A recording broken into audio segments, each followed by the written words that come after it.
Tarring and feathering.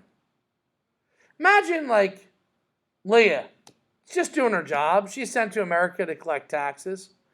And Justin's fed up, doesn't want to pay the taxes. And Jane doesn't want to pay the taxes, and Alyssa doesn't want to pay the taxes.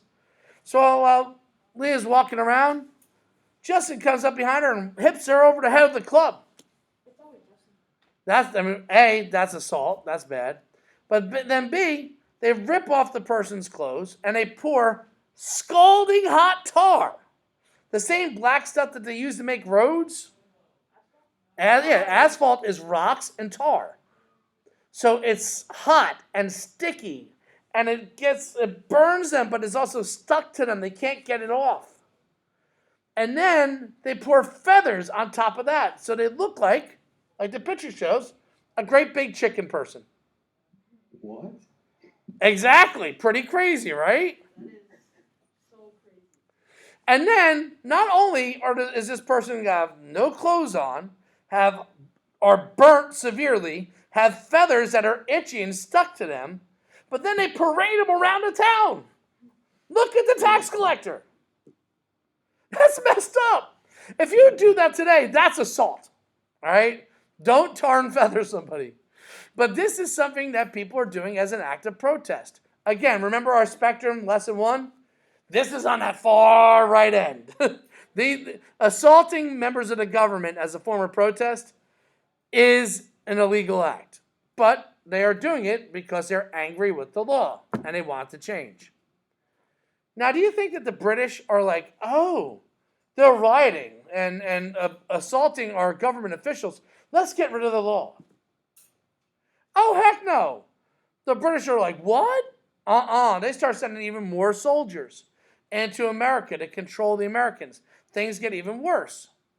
So how do the Americans convince the British to get rid of this law, the Stamp Act? Well, they would obviously try protesting and protesting, maybe not pay the taxes or those. All right, well, we see some smuggling and stuff like that, and people not paying taxes. But Maybe start war. if I don't buy your stuff, I can't pay taxes on it. And we're going to see that the most effective way to go after somebody isn't just to threaten them with violence. You threaten somebody with violence, they're just going to get more violent at you. You threaten their wallet. You threaten their bank account. You threaten their purse. You threaten their money. And if you want to get real change, you make the people who are causing your problems to lose money. They're going to want things to change real fast. If it doesn't pay for them to have the law, then they're going to say, let's get rid of the law. And that's the big thing that happens. Leaders in all the 13 colonies start communicating to one another, and they devise a plan. One, we're going to send representatives of each of us to England to try to plead our case and convince them to get rid of this law. Was anybody even not evil back in the day? Everybody's good and bad. Yeah. There was no good person here. Well, I mean, there's good things that King George did. There's good things that George Grenville did, but we're only looking at one part of the story. And also George Grenville, King George, they thought that they were right and justified in what they were doing. All right, but the big thing that they do is something called a boycott. They stop buying British goods. Throughout the 13 colonies, people stop buying things made in England. And if you're British and you're wealthy in Britain and you're manufacturing and making things, the number one place where you're selling your goods is America. The Americans buy a lot from England. They're their number one customers. So if they stop buying stuff from England, England is going to start losing money. Wealthy people in England, people with power in England, are going to start losing money. And you start attacking rich and wealthy people's ability to make money, they're not going to think it's funny. So that's really what gets Parliament to get rid of this law, is that members, like the rich people in England, so I think I heard Jake. Let's say Jake is like a real wealthy rich dude living in England, and he now has a factory. He's been sending his manufactured goods to England, to New England and the Middle Atlantic colonies and the Southern colonies. Has been making a lot of money, and now all of a sudden he's making no money. He's going to go to like his leaders in Parliament, like Jade, and say, "Yo, I'm rich and powerful. If you don't go and get rid of this law that's causing me to lose money, I'm going to get rid of you. I'm going to do whatever I can to get you voted out." And that makes members of Parliament say, let's get rid of this law because we're losing so much money. And the rich and wealthy, which many of the members of Parliament are rich and wealthy, are saying we're losing money instead of gaining money from the tax. It's not worth it. So in the end, they get rid of the Stamp Act after 3 years. Who makes the money go like? Well, if let's say if you own Walmart and I'm mad that Walmart's not paying their employees enough, and I stop going and shopping at Walmart. All right, you're losing money for me. But if all of a sudden 1 million people say we're going to stop shopping at Walmart, Walmart's going to lose money. So Walmart might say, you know what? We can either not increase our employees' pay, and these people will stop going to Walmart, or we can increase our employees' pay, and these people will probably come back, and we can start making money again. So it's again hitting them in the wallet.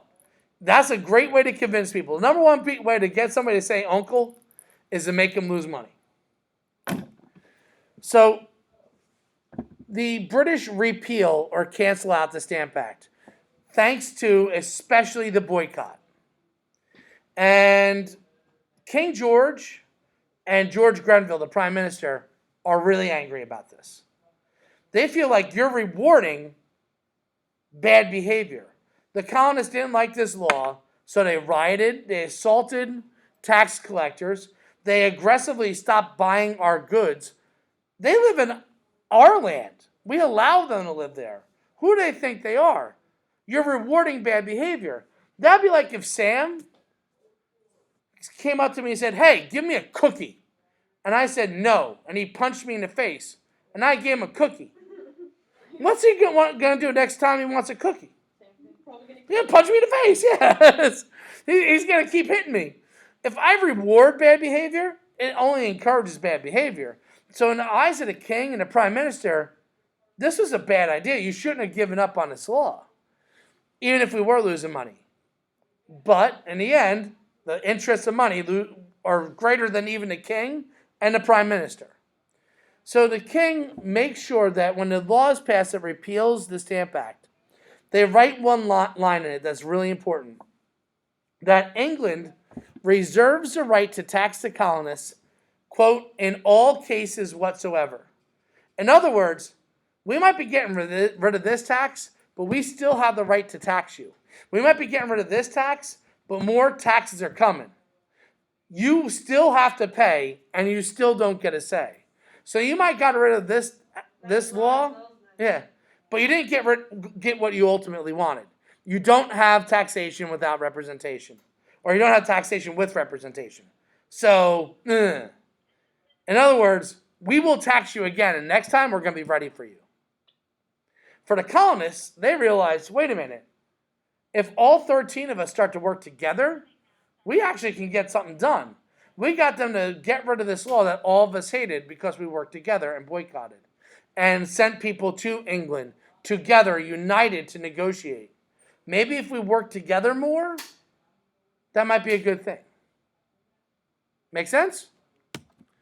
So, here's your lesson 3 exit card. Number 1, what is the primary reason why Americans were angry with the Stamp Act? I made you repeat it multiple times. Taxation without representation. Did I say it out loud? Oops. Maybe why they're mad. And number 2, what's the type of protest that led to the repeal of the Stamp Act? We talk about a lot. Tarring and feathering, hanging in effigy, rioting, boycotting. Which one of those was the most effective in getting the British to get rid of the Stamp Act? And why was that type of protest, boycotting, so effective in convincing the British to get rid of that law? Any questions? Well, that's the end of lesson 3. Hey, live video lesson just filmed. Everybody say hello. Hello. Hello. Come on, loud. Hello. Everybody say goodbye. Bye. All right. See you next time.